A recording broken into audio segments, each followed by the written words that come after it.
J'ai connu des propositions thérapeutiques contre l'onchocercose au début par un médicament qu'on appelle la diéthylcarbamazine et qui en fait était efficace mais créait tellement d'effets secondaires qu'il faisait fuir les malades d'une part et que d'autre part il pouvait entraîner des complications qui étaient dues aux médicaments et à la brutalité de la lyse des microfilaires, ces embryons émis par les filaires adultes, et qui pouvaient provoquer même des encéphalopathies graves, irréversibles.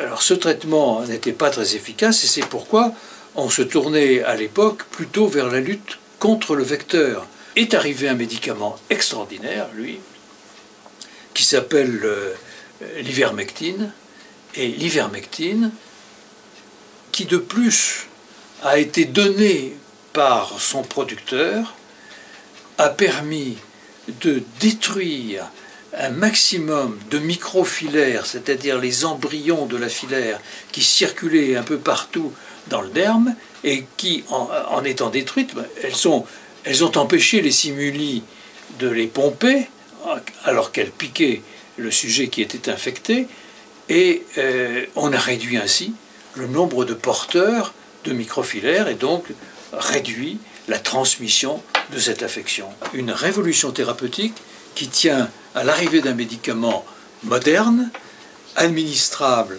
par la bouche, pas en injection, administrable en une prise, administrable sans qu'on ait rien à payer. Formidable.